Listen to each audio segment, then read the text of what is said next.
गोली नहीं चलाऊंगा, गोली नहीं चलाऊंगा, गोली नहीं चलाऊंगा। नहीं बचा, मुझे कोई गम नहीं समझता। और ढांचे के टूटने का न मुझे कोई खेद है, न कोई पश्चाताप है, न कोई प्रायश्चित है। No regret, no repentance, no sorrow, no grief. आज हम आपको एक ऐसे व्यक्ति की जीवन गाथा सुनाने जा रहे हैं जिन्होंने अयोध्या में भव्य राम मंदिर के निर्माण के लिए अपने मुख्यमंत्री पद को ठुकरा दिया था, लेकिन सीएम रहते हुए सत्ता का जरा भी उपयोग राम के विरुद्ध नहीं होने दिया। हम जिनकी बात कर रहे हैं उनका नाम था कल्याण सिंह। कोर्ट में केस करना है तो मेरे खिलाफ करो, जांच आयोग बिठाना है तो मेरे खिलाफ बिठाओ, किसी को सजा देनी है तो मुझे दो। केंद्रीय गृह मंत्री शंकर राव चौहान का मेरे पास फोन आया था। मैंने उनसे कहा था कि ये बात रिकॉर्ड कर लो चौहान साहब, मैं गोली नहीं चलाऊंगा।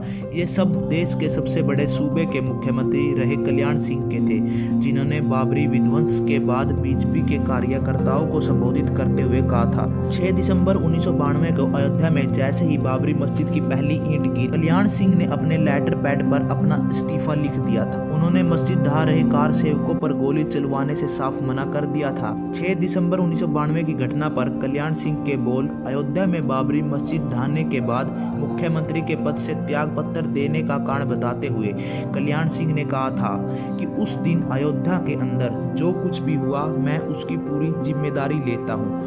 मुख्यमंत्री पद से इस्तीफा दिया था। मैंने कभी ये नहीं कहा था ये किसी अधिकारी या किसी अन्य की गलती थी। कल्याण सिंह ने कहा था कि ये ना कोई प्लानिंग थी और न ही बात की किसी को जानकारी थी।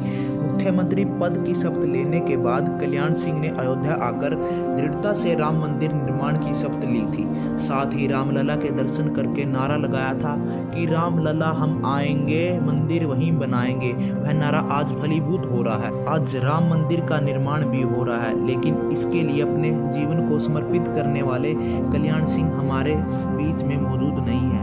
कल्याण सिंह के आगमन के बाद अयोध्या में जिस तरह उनका भव्य स्वागत हुआ था, वैसा आज तक अभी तक किसी का नहीं हुआ है। उनका पहला कार्यकाल करीब 1.5 साल तक ही रहा और बाबरी विध्वंस के बाद उन्होंने अपने पद से इस्तीफा दे दिया था, लेकिन इनका यह कार्यकाल बहुत कुछ संदेश दे गया।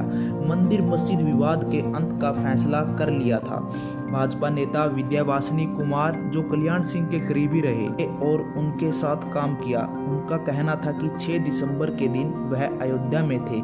इस दिन ढांचा गिरना तय था। ऐसा माहौल, जुनून और जज्बा था कि कार सेवकों ने विश्व हिंदू परिषद को अपना कार्यक्रम नहीं करने दिया और गुबंद पर चढ़ गए। एक नेता और प्रशासक के रूप में कल्याण सिंह ने कार सेवकों पर गोली ना चलाने का फैसला किया। कल्याण सिंह ने कहा कि बाकी जो उपाय हो उन उपायों का उपयोग किया जाए, गोली चलाने की इजाजत वह नहीं देंगे।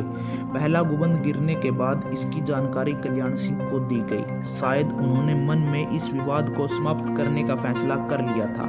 यह बहुत बड़ा फैसला था। ढांचा नहीं गिरता तो एएसआई की रिपोर्ट सामने नहीं आ पाती और सुप्रीम कोर्ट अपना फैसला नहीं दे पाता। मस्जिद विध्वंस के अगले दिन 7 दिसंबर को केंद्र की नरसिम्हा राव सरकार ने कल्याण सिंह सरकार को बर्खास्त कर दिया। इसके बाद 8 दिसंबर को पत्रकारों के साथ बातचीत में कल्याण सिंह ने जो बयान दिया वह राम मंदिर के प्रति उनकी आस्था और प्रतिबद्धता को दर्शाता है।